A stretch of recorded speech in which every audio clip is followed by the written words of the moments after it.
Hello students, good morning. आप सभी का स्वागत है मेरे यूट्यूब चैनल पर। और आज की इकोनॉमिक बॉटनी की क्लास में हम बात कर रहे हैं आम की। जैसा कि हम सभी जानते हैं कि आम जो है वो एक बहुत ही महत्वपूर्ण और स्वादिष्ट फल है। इसे हम इंग्लिश में मैंगो कहते हैं। तो सबसे पहले हम बात करेंगे इसके बॉटनिकल नेम की। जैसा कि आप स्क्रीन पर देख सकते हैं कि इसका जो बॉटनिकल नेम है वो होता है मैंजीफेरा इंडिका। मैंजीफेरा इंडिका इसका बॉटनिकल नेम है। और यह पादप जो है वो एनाकार्डियेसी कुल का पादप है। एनाकार्डियेसी जो कुल है उसे हम कैजू फैमिली भी कहते हैं, अर्थात काजू भी जो है इसी कुल का सदस्य है। तो इसको एनाकार्डियेसी कुल में रखा गया है। इस पादप में अगर हम उपयोगी भाग की बात करें तो इसमें जो उपयोगी भाग होता है वो, जैसा कि आप सभी जानते हैं कि जो आम का फल है वही उपयोगी भाग है, वही खाने के काम में लिया जाता है। और आम में जो ये फ्रूट्स पाया जाता है, यह फ्रूट होता है ड्रूप का प्रकार का। ड्रूप फल जो है ये, जिसमें बीच में गुठली पाई जाती है और गुठली के चारों तरफ जो है वो रसीला गूदेदार, गुठली के बाहर रसीला गूदेदार जो पार्ट होता है वही इसका खाने योग्य भाग होता है। अब हम बात करेंगे इसकी उत्पत्ति की। जैसा कि आप स्क्रीन पर देख सकते हैं कि जो आम है वो दक्षिणी एशिया उत्पत्ति का पादप है। दक्षिणी एशिया में भारत और मलाया जो देश हैं, विशेषकर कहें कि बर्मा जिसको हम कहते हैं, तो भारत और बर्मा ऐसे देश माने गए हैं जहाँ से इसकी उत्पत्ति मानी गई है। भारत के संदर्भ में बात करें तो पूर्वी भारत जो है वो इसकी उत्पत्ति का केंद्र माना गया है। शुरू में ये जो पादप है वो मलाया, पूर्वी एशिया, पूर्वी अफ्रीका में कृषित किया जाता था। बाद में इसे 10वीं सदी के आसपास ईस्ट अफ्रीका में भी कृषित किया जाने लगा। और इसके पश्चात इसे Brazil, Bermuda, West Indies, Mexico, इन सभी देशों में जो है कृषित किया जाने लगा। अमेरिका की अगर बात की जाए तो अमेरिका में आम जो है वो बहुत बाद में कृषित किया जाने लगा है। लगभग 1880 सदी से अमेरिका में आम को जो है कृषित किया जा रहा है। और वर्तमान समय में हम देखें तो ये जो आम है वो उष्णकटिबंधीय जो क्षेत्र हैं उनमें प्रमुखता से उगाया जाता है। विश्व के संदर्भ में देखें हम तो भारत, चीन, मलेशिया, श्रीलंका, बर्मा, दक्षिणी पूर्वी अफ्रीका, अमेरिका, ये सभी देश ऐसे हैं जहाँ पर इसकी व्यापक खेती की जाती है। साथ ही साथ भारत में अगर हम देखें तो भारत में उत्तर प्रदेश, महाराष्ट्र, असम, पश्चिम बंगाल, तमिलनाडु, आंध्र प्रदेश, ये सभी ऐसे स्टेट हैं जहाँ पर इसकी व्यापक खेती की जाती है। और साथ ही साथ ऐसा भी माना जाता है कि भारत में आम जो है वो लगभग 6000 वर्ष से भी पुरानी फसल है। अर्थात हम कह सकते हैं कि हमारे यहाँ पर आम बहुत लंबे समय से कृषित किया जा रहा है और हमारे यहाँ का ये नेटिव प्लांट है, या कह सकते हैं कि मूल निवासी पादप है। तो उत्पत्ति के बाद में अब हम बात करेंगे पादप के वानस्पतिक लक्षणों की। और वानस्पतिक लक्षणों में जैसा कि हम सभी जानते हैं कि आम जो है उसका पादप जो होता है वो एक वृक्ष रूप में होता है। साथ ही साथ सदाबहार ये पादप होता है, बहुवर्षीय, और लगभग 80 से लेकर के 90 या 100 फीट तक ऊंचा ये पादप होता है, जो कि बहुशाखित होता है और एक गुंबदाकार वृक्ष के रूप में होता है। इस पादप में आपने पत्तियां देखेंगी, पत्तियां जो होती हैं वो सरल होती हैं, पत्तियां आकार में बड़ी होती हैं और ये लैंसियोलेट होती हैं, अर्थात भालाकार पत्तियां इसमें पाई जाती हैं। और बीच में मध्य सिरा और इससे जुड़ी हुई पार्श्व सिराएँ आप आसानी से इस पादप में देख सकते हैं। पुष्पों की बात की जाए तो पुष्प इस पादप में छोटे होते हैं, जो कि गुलाबी कलर के या हल्के क्रीम रंग के होते हैं। और पुष्पक्रम की अगर हम बात करें तो इसमें जो पुष्पक्रम पाया जाता है वो होता है पेनिकल। पुष्पक्रम में पुष्प आने के बाद में जो फल बनते हैं, आप सभी जानते हैं कि फल जो होता है आम का, आप देख भी सकते हैं जैसा कि डायग्राम में, फल जो होता है वो बड़ा होता है इसमें। और साथ ही साथ ये अंडाकार फल होते हैं। फल दिखने में पीले कलर का या हल्के हरे रंग का होता है और लगभग दीर्घित होता है और मांसल होता है। और इस फल को जैसा कि आप सभी जानते हैं ड्रुप हम कहते हैं। फल में आप यहाँ पर देख सकते हैं कि यहाँ जो फल वित्ती है वो 3 परतों से मिलकर बनी हुई होती है। बाहर वाली परत को हम कहते हैं एपिकार्प, जो कि फल का बाह्य छिलका बनाती है। ये छिलका जो होता है वो मोटा, थोड़ा चमड़ील होता है और प्राय पीले रंग का होता है और थोड़ा चिकना भी होता है, चमकदार रंग का होता है हल्का सा। मध्य फल वित्ती की बात करें तो इसे हम मीजोकार्प कहते हैं और मध्य फल वित्ती मांसल होती है और साथ ही साथ गूदेदार होती है, रसीली होती है और यही बनाती है फल का खाने योग्य भाग। अर्थात हम कह सकते हैं कि जो आम है उसमें खाने योग्य जो भाग होता है उसका मीजोकार्प होता है, मध्य फल वित्ती जो है वो उसका खाने योग्य भाग बनाती है।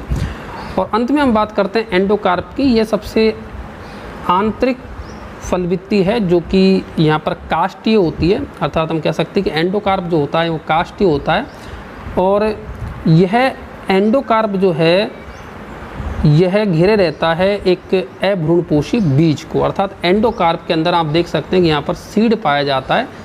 तो इस प्रकार हमने देखा कि आम में जो फल वित्ती है वो 3 भागों से मिलकर बनी हुई है, एपिकार्प, मीजोकार्प और एंडोकार्प, जिसमें से हमारा जो मीजोकार्प था वो खाने योग्य भाग बनाता है। इस फल में जैसा कि हम सभी जानते हैं कि जो हमारे शरीर के लिए आवश्यक उपयोगी तत्व हैं वो लगभग अच्छी मात्रा में पाए जाते हैं। जैसे शर्करा की बात करें तो इस फल में शर्करा पाया जाता है और प्रोटीन पाया जाता है लगभग 8 से 10%। शर्करा की मात्रा 20 से 25% तक होती है। इसके अलावा कार्बनिक अम्ल, विटामिन जैसे कि ए व सी, ये सभी इसमें प्रचुर मात्रा में पाए जाते हैं। तो इसलिए स्वास्थ्य की दृष्टि से हम देखें तो आम जो है एक बहुत उपयोगी फल है। अब हम बात करेंगे इसके प्रवर्धन की कि किस तरीके से हम इसकी खेती कर सकते हैं, इसका प्रवर्धन या कल्टीवेशन कर सकते हैं। तो इसका जो प्रवर्धन किया जाता है वो किया जाता है जैसा कि आप देख सकते हैं स्क्रीन पर, ग्राफ्टिंग या कलिकायन के द्वारा करते हैं। इसका बीज के द्वारा भी कर सकते हैं, जैसे गुठली से जो है हम गुठली को अगर बोएंगे तो गुठली से भी जो है पौधा बन जाता है जिसको हम दूसरी जगह लगा सकते हैं। जलवायु की बात करें तो आम जैसा कि हम सभी जानते हैं कि गर्म जलवायु का पादप है, ट्रॉपिकल रीजन की ये फसल है और ट्रॉपिकल में आम लगभग सभी प्रकार की मृदाओं की परास में आसानी से बोया जा सकता है। मिट्टी का कोई बहुत ज़्यादा विशेष फ़र्क नहीं पड़ता है, लेकिन दोमट मिट्टी होती है तो ज़्यादा उपयुक्त रहती है। और आम जो है वर्षा की अगर बात की जाए तो यह पादप जो है शुष्क परिस्थितियों को भी सहन कर सकता है और ज़्यादा बरसात में भी हो सकता है। तो कहने का मतलब ये है कि एक लंबे परास को ये जलवायु को सहन कर लेता है।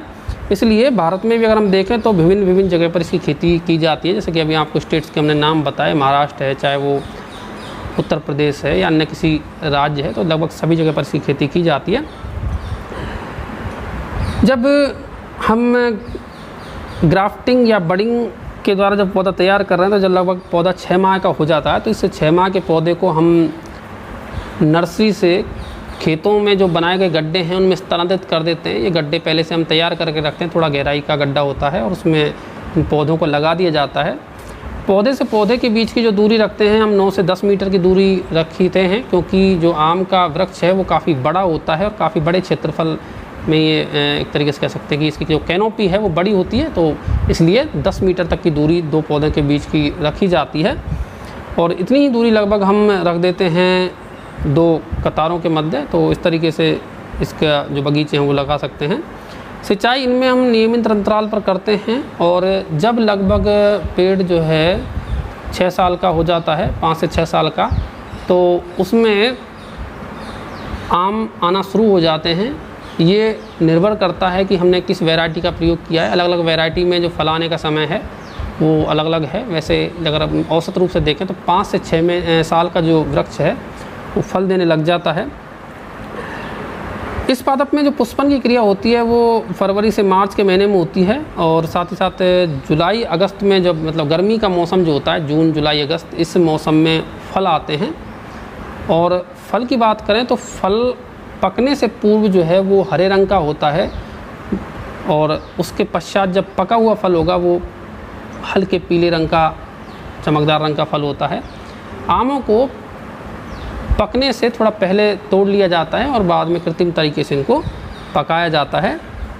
तो इस तरीके से ये तैयार आम है उसको मार्केट के लिए भेज दिया जाता है। तो इस तरीके से हम इसकी खेती कर सकते हैं। अब हम बात करेंगे आम की उन्नत किस्मों की। तो जैसा कि आप स्क्रीन पर देख सकते हैं कि आम की जो उन्नत किस्में हैं वो इस प्रकार हैं, और हम इनको हमारे आम जनजीवन में सुनते भी हैं और खाते भी हैं आमों की इन किस्मों को। नीलम, चौसा, अल्फांसो, लंगड़ा, दशहरी, सफ़ेदा, बम्बई, फजली, सिंदूरी, केसर, बादामी, तोतापुरी, हिमसागर, बगनपल्ली, पायरी, मल्लिका, मालदा, मूलगुआ, रसपुरी आदि। तो ये जो हमने देखी ये सभी जो हैं वो आम की उन्नत किस्में हैं जिनका अपना अपना स्वाद होता है, और सभी आम जो हैं अपने अलग अलग स्वाद के कारण और रस के कारण कह सकते हैं कि पहचान रखते हैं, विशिष्ट पहचान रखते हैं। ये आम की जो किस्में हैं वो क्षेत्रीय हिसाब से भी बोई जाती हैं। तो अब हम बात कर लेते हैं इसके आम के उपयोग की। जैसा कि हम सभी जानते हैं कि आम जो है उष्णकटिबंधीय क्षेत्र का एक प्रमुख फल है और इसे यहाँ पर गर्मियों में बड़े चाव से खाया जाता है। तो पहला जो उपयोग है हमारा वो यही है कि आम को ताज़ा जो है हम खाते हैं, इसकी जो गूदेदार मध्य फलवित्ती होती है वो स्वादिष्ट होती है, रसयुक्त होती है और एक तरीके कह सकते हैं पोषक होती है, इसलिए इसका प्रमुखता से गर्मी के फल के रूप में हम उपयोग में लाते हैं। आम का जो है दूसरा उपयोग हम ये भी करते हैं कि इसका जो रस भी पीते हैं और साथ ही साथ इसका ठंडे पेय पदार्थ भी बनाते हैं। आपने कई सारे बोतल बंद जो इसके जूस हैं उनका भी नाम सुना होगा, फॉर एग्जांपल माजा है या इस तरीके से स्लाइस है। तो इस तरीके से डिब्बे बंद पैकिंग में भी इसका जो रस है या इसके जो पेय पदार्थ हैं वो मार्केट में बिकते हैं। तो साथ ही साथ इसका हम शेक बना करके भी पीते हैं। इसके अगले उपयोग की बात करें तो आप सभी जो है जानते हैं कि जो आम का अचार है वो बहुत प्रसिद्ध है अचारों में। तो आम की सब्जी बनाई जाती है, अचार, इसका जैम, जेली, ये सभी बनाया जाता है। कच्चे आम के गूदे को सुखा करके और उसको पीस करके अमचूर तैयार किया जाता है। यह अमचूर खटाई के रूप में सब्जियों में डाला जाता है और यह सब्जी को लंबे समय तक सुरक्षित रखता है, अर्थात ख़राब होने से बचाता है। तो इस प्रकार अमचूर बनाने में भी आम का प्रयोग किया जाता है। कैरी जो होती है जिसको हम कच्चे आम बोलते हैं, कच्चे आम अर्थात कैरी को उबाल करके इसकी छाछ बनाई जाती है जो कि लू के उपचार में काफ़ी लाभदायक रहती है और गर्मियों में इसका प्रयोग प्रमुखता से किया जाता है। विशेषकर गाँवों में ये बहुत प्रसिद्ध है कैरी की छाछ। आम के पादप से की जो छाल होती है उससे गोंद और रेजिन भी प्राप्त किया जाता है और इसकी जो लकड़ी है उसका इमारती महत्व भी होता है, अर्थात हम कह सकते हैं कि इसकी जो काष्ठ है उसका प्रयोग फर्नीचर बनाने में भी किया जाता है। तो स्टूडेंट्स ये था आज का टॉपिक हमारा आम। आने वाली क्लासों में हम बात करेंगे किसी अन्य फलों की। आप सभी को थैंक यू।